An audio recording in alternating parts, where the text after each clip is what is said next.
Jesus speaks to the wind, and the wind recognized who was speaking. Wind that was blowing out of control heard the voice of Jesus and screeched on brakes. In fact, the command that Jesus gives is be quiet, be mute, stop making so much noise. I can't even talk.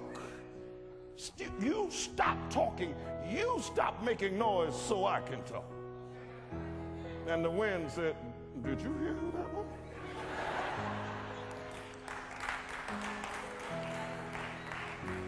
And everything is quiet. When the disciples called Jesus, they said, Master, carest thou not that we perish? Normally, when they called him master, it was a Greek word, didaskalos. It meant teacher, interpreter, one who guides into knowledge. Didaskalos. Jesus was one who taught with authority. Mark chapter 1, verse 22.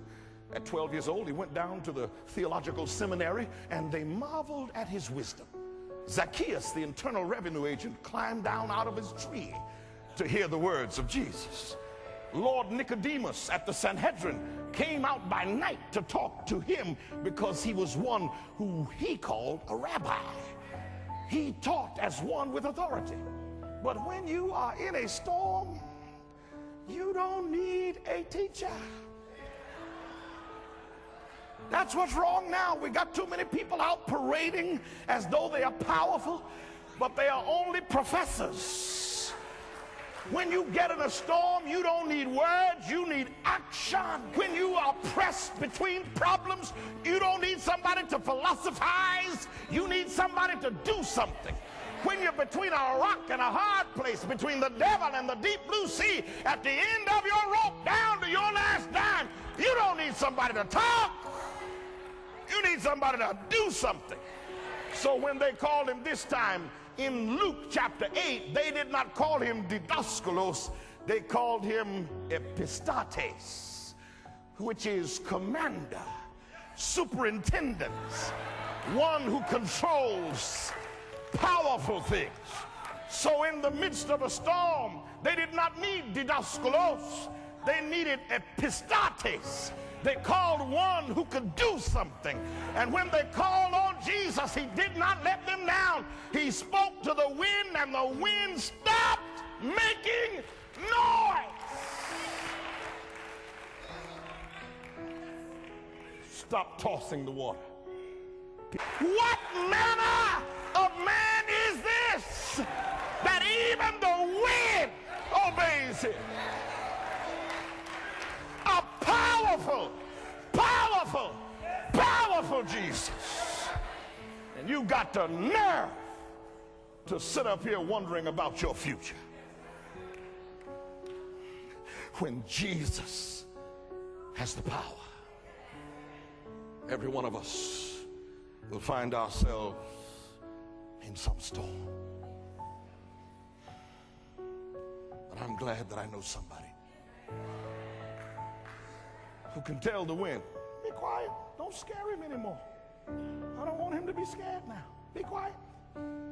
You say there's something wrong with that? Well, explain to me how then the same power of God could make fire cease to burn the 3 Hebrew worthies, could make lions resist the temptation to eat. When God speaks, something happens. When Jesus stands in a storm, he does not stand for himself, but he stands to bring peace into your life, into mine.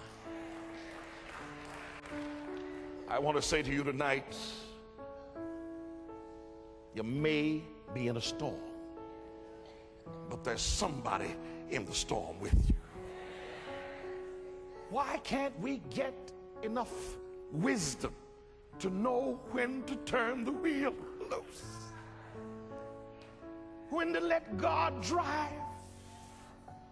The fact is that some of us have habits that that are so powerful that we have struggled with them for years and years, and they get stronger as the days go by.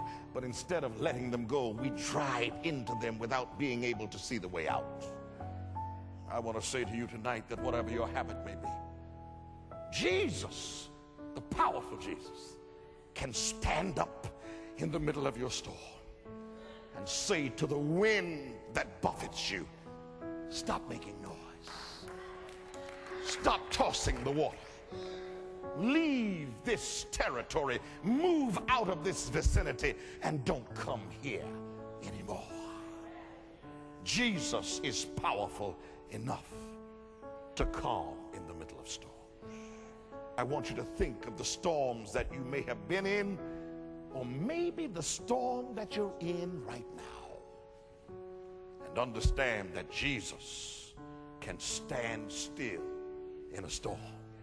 He can stand straight in a storm, and he can speak to the water and the wind, and they will obey. So what storm are you in? What is the name of your storm? What wind blows around you tonight? What water fills up your boats? What is it that's about to take you down? What is it that makes it so you can't see and you can't hear and you don't know what to do? It really doesn't matter what your storm is. It only matters that Jesus can stand still in your storm and tell your storm to be still. There are too many people walking around in storms. People who could be set free. There are people turning to controlled substances to quell their storms, but those drugs only make the storms worse. There are people looking for love in all the wrong places, trying to make their lives better, when only the love of this powerful Jesus will calm your storm. There are people who are trying to get enough money to buy their way out of a storm. Somebody trying to get a house big enough to live your way out of a storm. Somebody trying to buy a car pretty enough to drive your way out of a storm. When the fact is that the only way to get out of a storm is to call somebody who can calm it. And that somebody is Jesus.